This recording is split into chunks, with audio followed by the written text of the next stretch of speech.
ಆದರೆ ಇಂದು ಅವರಿಬ್ಬರು ಜೊತೆಯಾಗಿದ್ದರು ಮತ್ತು ತಮ್ಮ ಜೀವನವನ್ನು ಅತ್ಯಂತ ಪ್ರೀತಿಯಿಂದ ಬಾಳುತ್ತಿದ್ದರು. ಮಲಗಿರೋ ಅದಿತಿಯನ್ನು ನೋಡಿ ಅಭಿನವ್ಗೆ ತನ್ನ ಬೇಬಿ ಡಾಲ್ ಮೇಲೆ ಅಪಾರ ಪ್ರೀತಿ ಉಕ್ಕಿ ಬರುತ್ತಿತ್ತು. ಅವನು ಅದಿತಿಯ ನಿದ್ದೆಯನ್ನು ಸ್ವಲ್ಪವೂ ಕೆಡಿಸಲು ಬಯಸುತ್ತಿರಲಿಲ್ಲ. ಅದಕ್ಕಾಗಿಯೇ ಅವನು ಕೂಡ ಕಣ್ಣುಗಳನ್ನು ಮುಚ್ಚಿಕೊಂಡನು ಮತ್ತು ಸ್ವಲ್ಪ ಸಮಯದಲ್ಲಿ ಅವನಿಗೂ ನಿದ್ದೆ ಬಂದಿತು. ಸಂಜೆ ಸುಮಾರು 4 ಗಂಟೆಗೆ ಅದಿತಿಯ ಕಣ್ಣುಗಳು ತೆರೆದವು. ಕಣ್ಣು ಬಿಡುತ್ತಿದ್ದಂತೆ ಅವಳು ಅಭಿನವನನ್ನು ತನ್ನ ತೋಳಲ್ಲಿ ಬಂಧಿಸುವುದಕ್ಕಾಗಿ ಹಾಸಿಗೆ ಮೇಲೆ ಕೈ ಆಡಿಸಿದಳು. ಆದರೆ ಅಭಿನವ್ ಅವಳ ಕೈಗೆ ಸಿಗುವ ದೂರದಲ್ಲಿ ಇರಲಿಲ್ಲ. ಆಗ ಅವಳು ಆಶ್ಚರ್ಯದಿಂದ ಕಣ್ಣುಗಳನ್ನು ಪೂರ್ತಿಯಾಗಿ ತೆರೆದು ನೋಡಿದಳು. ಹಾಸಿಗೆ ಮೇಲೆ ಅಭಿನವ್ ಇರಲೇ ಇಲ್ಲ. ಅವಳು ಎದ್ದು ಕುಳಿತಳು. ಕೋಣೆಯಲ್ಲೂ ಅಭಿನವ್ ಎಲ್ಲೂ ಕಾಣಿಸಲಿಲ್ಲ. ಅವಳು ತನ್ನ ಜಾಗದಿಂದ ಎದ್ದು ಧರಿಸಿದ್ದ ಟೀ ಶರ್ಟ್ನ ಮೇಲೆಯೇ ಸೈಡ್ ಟೇಬಲ್ ಮೇಲಿಟ್ಟಿದ್ದ ತನ್ನ ಬಾತ್ರೂಮ್ ಧರಿಸಿಕೊಂಡು ಕೋಣೆಯಿಂದ ಹೊರಗೆ ಹೋದಳು. ಹೊರಗೆ ಅತ್ಯಂತ ಸುಂದರವಾದ ದೃಶ್ಯವಿತ್ತು.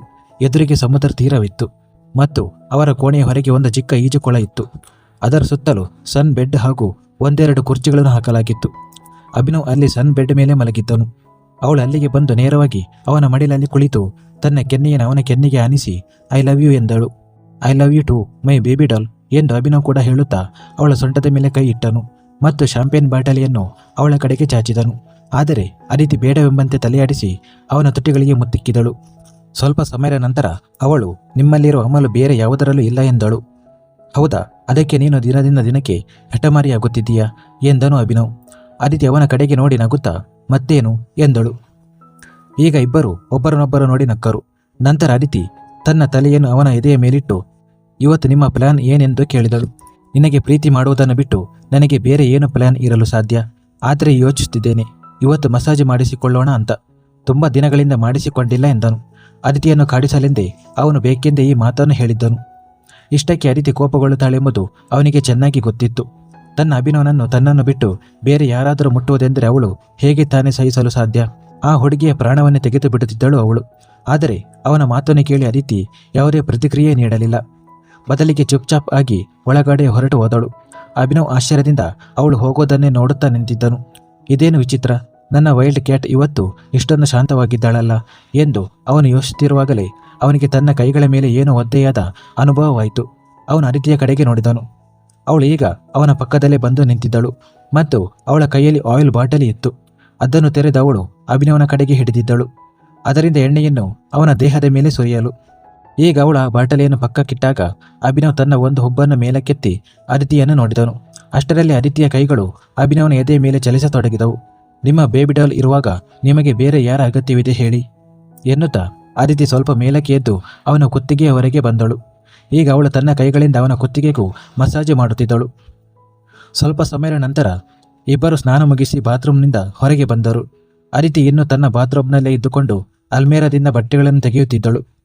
ಆದರೆ ಅದಿತಿ ಟೀ ಶರ್ಟ್ ಮತ್ತು ಶಾರ್ಟ್ಸ್ ತೆಗೆಯುತ್ತಿರುವುದನ್ನು ಅಭಿನವ್ ನೋಡಿದಾಗ ಅವನು ಅವಳ ಕಡೆಗೆ ನಡೆದು ಬಂದು ಅವಳ ಸೊಂಟವನ್ನು ಹಿಡಿದು ತನ್ನತ್ತ ಎಳೆದುಕೊಳ್ಳುತ್ತಾ ನಾವು ಹೊರಗೆ ಹೋಗಬೇಕಾಗಿದೆ ಬೇಬಿ ಡಾಲ್, ಅದಕ್ಕಾಗಿಯೇ ಚೆನ್ನಾಗಿ ಸಿದ್ಧಳಾಗು ಎಂದನು. ಆದರೆ ಮೊದಲು ಹೇಳಿ ನಾವು ಎಲ್ಲಿಗೆ ಹೋಗುತ್ತಿದ್ದೇವೆ ಎಂದು ಅದಿತಿ ಅವನ ಎದೆಯ ಮೇಲೆ ಕೈಯಿಟ್ಟು ಕೇಳಿದಳು. ಮಸಾಜ್ ಏನೋ ನೀನು ನನಗೆ ತುಂಬ ಚೆನ್ನಾಗಿ ಮಾಡಿದ್ದೀಯಾ, ಹಾಗಾಗಿ ಈಗ ಸ್ವಲ್ಪ ಪಾರ್ಟಿ ಮಾಡೋಣ ಅಂದುಕೊಂಡಿದ್ದೇನೆ. ಅದಕ್ಕೆ ಸುಮ್ಮನೆ ಹೀಗೆ ಕ್ಲಬ್ಗೆ ಹೋಗೋಣ ಅಂತ ಯೋಚಿಸಿದೆ ಎಂದು ಅಭಿನವ್ ಹೇಳಿದಾಗ ಅದಿತಿಯ ಕಣ್ಣುಗಳಲ್ಲಿ ಹೊಳಪು ಮೂಡಿತು. ಇಂದು ಅವಳು ಮೊದಲ ಬಾರಿಗೆ ಕ್ಲಬ್ಗೆ ಹೋಗುತ್ತಿದ್ದಳು. ಅವಳು ಕ್ಲಬ್ ಬಗ್ಗೆ ತುಂಬ ಕೇಳಿದ್ದಳು, ಆದರೆ ಎಂದಿಗೂ ಹೋಗಿರಲಿಲ್ಲ. ಹಾಗೆ ನೋಡಿದರೆ ಅಭಿನವ್ ಜೊತೆ ಅವಳು ಯಾವಾಗ ಬೇಕಾದರೂ ಹೋಗಬಹುದಿತ್ತು. ಆದರೆ ಎಂದೂ ಅಂತಹ ಸಂದರ್ಭವೇ ಒದಗಿ ಬಂದಿರಲಿಲ್ಲ. ಅಥವಾ ಹೀಗೆ ಹೇಳಬಹುದು, ಅವಳು ಎಂದಿಗೂ ಇದರ ಬಗ್ಗೆ ಯೋಚಿಸಿಯೇ ಇರಲಿಲ್ಲ. ಇಲ್ಲದಿದ್ದರೆ ಅವಳು ತನ್ನ ಬಾಯಿಯಿಂದ ಕ್ಲಬ್ಗೆ ಹೋಗಬೇಕೆಂದು ಕೇಳಿದ್ದರೆ ಅವಳು ಯಾವುದೇ ಆಸೆಯನ್ನು ಈಡೇರಿಸದಿರಲು ಅಭಿನವ್ಗೆ ಹೇಗೆ ತಾನೇ ಧೈರ್ಯವಿರುತ್ತಿತ್ತು? ಅವಳು ನಕ್ಕಳು. ತದನಂತರ ತನ್ನ ಕೈಯಲ್ಲಿದ್ದ ಸ್ಲೀಪ್ ವೇರ್ ಆಗಿದ್ದ ಟೀ ಶರ್ಟ್ ಮತ್ತು ಶಾರ್ಟ್ಸ್ ಅನ್ನು ಕಪಾಟಿನೊಳಗೆ ವಾಪಸ್ ಎಸೆದು ಅತ್ಯಂತ ಸುಂದರವಾದ ಬಿಳಿ ಬಣ್ಣದ ಒನ್ ಪೀಸ್ ಡ್ರೆಸ್ ತೆಗೆದಳು. ಅದು ಕೇವಲ ಅವಳ ಮೊಣಕಾಲಿನವರೆಗೆ ಮಾತ್ರ ಇತ್ತು. ಆದರೆ ಈ ಉಡುಪನ್ನು ಅಭಿನವ್ ಅವಳಿಗಾಗಿಯೇ ಖರೀದಿಸಿದ್ದನು. ಅದು ಕೂಡ ಹನಿಮೂನ್ ಪ್ಲಾನ್ ಮಾಡಿದ ನಂತರ. ಅವನು ಅವಳಿಗಾಗಿ ತಂದಿದ್ದ ಎಲ್ಲ ಉಡುಪುಗಳು ಒಂದಕ್ಕಿಂತ ಒಂದು ಅದ್ಭುತವಾಗಿದ್ದವು. ಸಾಮಾನ್ಯವಾಗಿ ಆಕರ್ಷಕವಾಗಿ ಕಾಣುವುದರಲ್ಲಿ ಅದಿತಿಗೆ ಸಾಟಿ ಯಾರೂ ಇರಲಿಲ್ಲ. ಆದರೆ ಈ ಉಡುಪಿನಲ್ಲಂತೂ ಅವಳು ನಿಜಕ್ಕೂ ಅತ್ಯಂತ ಹಾಟ್ ಆಗಿ ಕಾಣಲಿದ್ದಳು. ಸ್ವಲ್ಪ ಸಮಯದ ನಂತರ ಇಬ್ಬರು ಸಿದ್ಧರಾಗಿ ರೆಸಾರ್ಟ್ನಿಂದ ಹೊರಗೆ ಬಂದರು. ಅಲ್ಲಿ ಒಂದು ಐಷಾರಾಮಿ ಗಾಡಿ ಇವರಿಗಾಗಿ ಕಾಯುತ್ತಿತ್ತು. ಇಬ್ಬರು ಆ ಗಾಡಿಯಲ್ಲಿ ಕುಳಿತು ಕ್ಲಬ್ ಕಡೆಗೆ ಹೊರಟರು. ಅದಿತಿ ಕ್ಲಬ್ನೊಳಗೆ ಹೆಜ್ಜೆ ಇಡುತ್ತಿದ್ದಂತೆಯೇ ಅವಳ ಹೃದಯ ನಿಜಕ್ಕೂ ಬಾಯಿಗೆ ಬಂದಂತಾಯಿತು. ಅವಳು ಕೇಳಿದ್ದಕ್ಕಿಂತಲೂ ಎಲ್ಲವೂ ಅತಿರೇಕವಾಗಿತ್ತು. ರಂಗುರಂಗಿನ ದೀಪಗಳು ಮತ್ತು ಅತ್ಯಂತ ಜೋರಾದ ಮ್ಯೂಸಿಕ್. ಆ ಜೋರಾದ ಮ್ಯೂಸಿಕ್ಗೆ ತಕ್ಕಂತೆ ಅಮಲಿನಲ್ಲಿ ತಮ್ಮ ಪ್ರಜ್ಞೆಯನ್ನೇ ಮರೆತು ಕುಣಿಯುತ್ತಿದ್ದ ಜನರು. ಯಾರೋ ಒಬ್ಬರು ಮತ್ತೊಬ್ಬರ ಜೊತೆ ಡ್ಯಾನ್ಸ್ ಮಾಡುತ್ತಿದ್ದರೆ ಇನ್ನೊಬ್ಬರು ಮಗದೊಬ್ಬರ ಜೊತೆಗಿದ್ದರು. ಯಾರೋ ಒಬ್ಬರು ಸೈಡ್ನಲ್ಲಿ ಕುಳಿತು ಕುಡಿಯುತ್ತಿದ್ದರೆ ಮತ್ತೊಬ್ಬರು ತಮ್ಮ ಲೈಫ್ ಪಾರ್ಟ್ನರ್ ಜೊತೆ ಮುಳುಗಿದ್ದರು. ಯಾರಿಗೂ ಯಾರ ಚಿಂತೆಯೂ ಇರಲಿಲ್ಲ. ಅವಳು ಅಭಿನವನ ಕೈ ಹಿಡಿದು ಅಭಿನವನನ್ನು ಬೇಗನೆ ಡ್ಯಾನ್ಸ್ ಫ್ಲೋರ್ನತ್ತ ಕರೆತಂದಳು. ಆದರೆ ಕುಡಿಯದೆ ಡ್ಯಾನ್ಸ್ ಮಾಡುವುದರಲ್ಲೂ ಎಲ್ಲಿ ಮಜೆ ಇರುತ್ತದೆ. ಅಭಿನವ್ ಮೊದಲು ಅವಳ ಕೈ ಹಿಡಿದು ಬಾರ್ ಕೌಂಟರ್ ಕಡೆಗೆ ಕರೆದೊಯ್ದನು ಮತ್ತು ಇಬ್ಬರಿಗೂ ವೈನ್ ಆರ್ಡರ್ ಮಾಡಿದನು. 2-3 ಪೆಗ್ ಕುಡಿದ ನಂತರ ಅದಿತಿ ಅಮಲಿಗೆ ಜಾರಿದಳು. ಆದರೆ ಅಭಿನವ್ಗೆ ಮಾತ್ರ ಇದುವರೆಗೆ ಯಾವುದೇ ವ್ಯತ್ಯಾಸವಾಗಿರಲಿಲ್ಲ. ನಗುತ್ತಿದ್ದ ಅಭಿನವನನ್ನು ನೋಡುತ್ತಾ ಅದಿತಿ ಡ್ಯಾನ್ಸ್ ಫ್ಲೋರ್ಗೆ ಹೋಗಿ ಡ್ಯಾನ್ಸ್ ಮಾಡಲಾರಂಭಿಸಿದಳು. ಅಲ್ಲಿ ಇನ್ನೂ ಹಲವು ಹುಡುಗರು ಮತ್ತು ಹುಡುಗಿಯರು ಇದ್ದರು. ಅವರು ಅವಳ ಜೊತೆ ಡ್ಯಾನ್ಸ್ ಮಾಡುತ್ತಿದ್ದರು. ಹುಡುಗರ ನೋಟವೆಲ್ಲ ಅವಳ ಮೇಲೆಯೇ ಇತ್ತು. ಆದರೆ ಈ ಸುಂದರಿ ಒಬ್ಬಂಟಿಯಲ್ಲ, ಬದಲಿಗೆ ತನ್ನ ಜೊತೆ ಎಂಥದ್ದು ಬಾಡಿಗಾರ್ಡನ್ನು ಕರೆತಂದಿದ್ದಾಳೆ ಎಂಬುದು ಅವರಿಗೆ ತಿಳಿದಿರಲಿಲ್ಲ.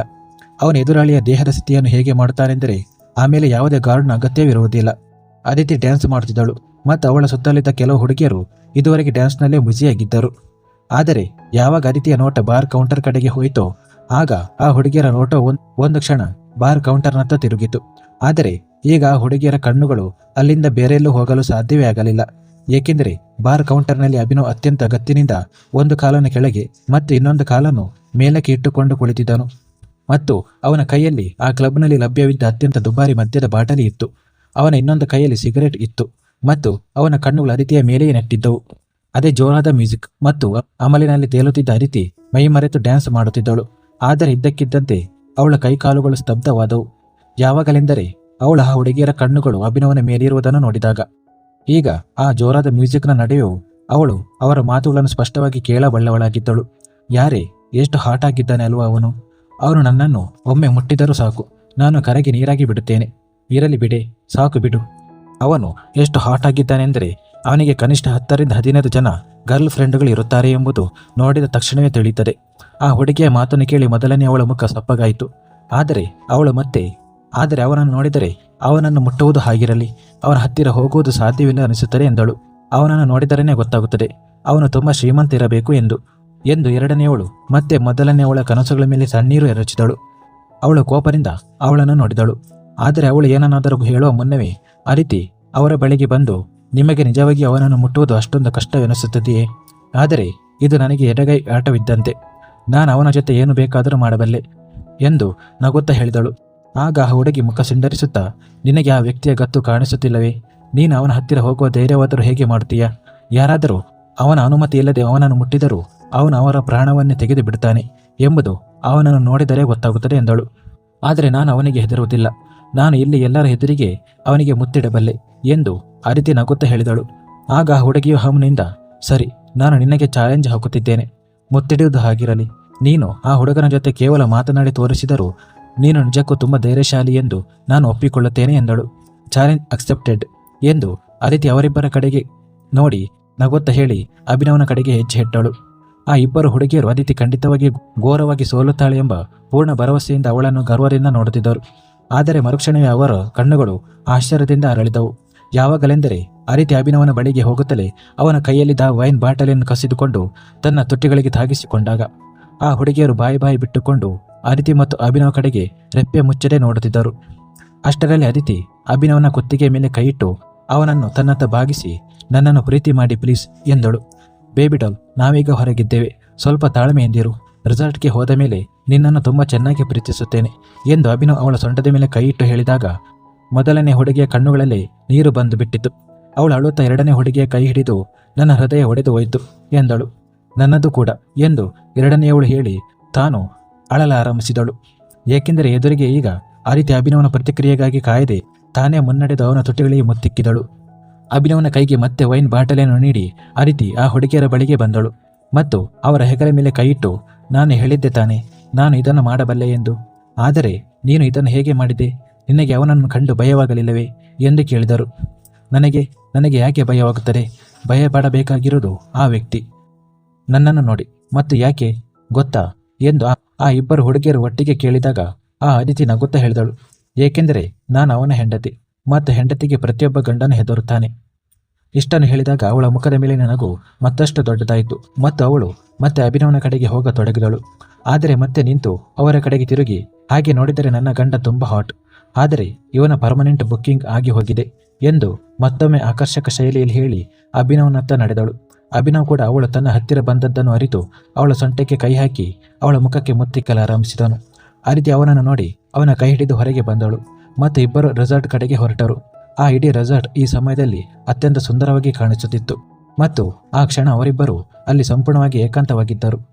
ಏಕೆಂದರೆ ತನಗೆ ಯಾವುದೇ ವಸ್ತುವಿನ ಅಗತ್ಯವಿದ್ದಾಗ ತಾನೇ ಸ್ವತಃ ಕರೆಯುವುದಾಗಿ ಮತ್ತು ತನ್ನ ಅನುಮತಿ ಇಲ್ಲದೆ ಇಲ್ಲಿಗೆ ಯಾರೂ ಬರಬಾರದು ಎಂದು ಅಭಿನವ್ ತನ್ನ ಜನರಿಗೆ ಕಟ್ಟುನಿಟ್ಟಿನ ಸೂಚನೆ ನೀಡಿದ್ದನು.